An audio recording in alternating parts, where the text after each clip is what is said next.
इस सारी दुनिया से लड़ने के लिए तैयार हूँ, लेकिन प्लीज तुम मेरा साथ देना, बगैर किसी के। आप लोग लेके जाएं किरण के घर में रिश्ता। किरण कोई दुनिया की आखिरी लड़की तो नहीं है कि जिसके लिए आप अपने बाबा से जिद लगा के बैठे। अम्मी, मैं उसके वालिदैन की मर्जी के खिलाफ ये शादी नहीं करना चाहती। कान खोल कर सुन लो सर, किरण का बेटा मेरे घर नहीं आएगा। वो सिर्फ किरण का नहीं, मेरा भी बेटा है, और इस घर में कौन आएगा कौन नहीं आएगा उसका फैसला मैं करूंगा। अगर आप लोग राजी नहीं है ना तो ये काम मैं खुद। मोइस आखिरकार किरण के पास जा ही पहुंचता है और वो किरण से ये कहता है कि अगर वो उसका साथ दे तो वो सारी दुनिया से लड़ने के लिए तैयार है, लेकिन शर्त सिर्फ इतनी है कि वो बग़ैर किसी गिल्ट और बग़ैर किसी वजह के उसका साथ दे, क्योंकि वो उससे मोहब्बत करता है। वो नहीं चाहता कि वो किसी दबाव में आकर उसका साथ कबूल करे।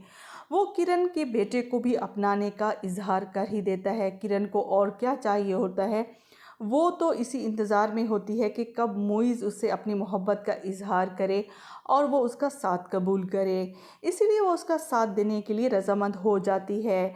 लेकिन दूसरी तरफ मोइज़ को एक और मुश्किल का सामना भी करना पड़ रहा होता है, क्योंकि जैसे ही वो अपने माँ बाप से इस ख्वाहिश का इजहार करता है कि वो किरण से शादी करना चाहता है और आप लोगों को वहाँ उसका रिश्ता मांगने जाना चाहिए, तो उसका बाप उसे ये कहता है कि आखिर उस लड़की में ऐसा क्या है कि तुम उसके पीछे ही पड़े हो।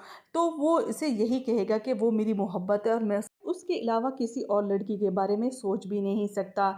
लेकिन उसका बाप इस बात के लिए बिल्कुल भी रज़ामंद नहीं होता। तो मोइज़ उसे कहता है कि अगर आप लोग मेरा साथ देने के लिए तैयार नहीं हो तो ठीक है, मैं अकेला ही काफ़ी हूँ, मैं किरण से शादी करके रहूँगा। लेकिन जैसे ही किरण को इस बात का पता चलता है कि मोइज़ के घर वाले उससे शादी के लिए बिल्कुल भी रज़ामंद नहीं हैं, तो किरण सोच में पड़ जाती है, क्योंकि वो नहीं चाहती कि वो उसकी ज़िंदगी में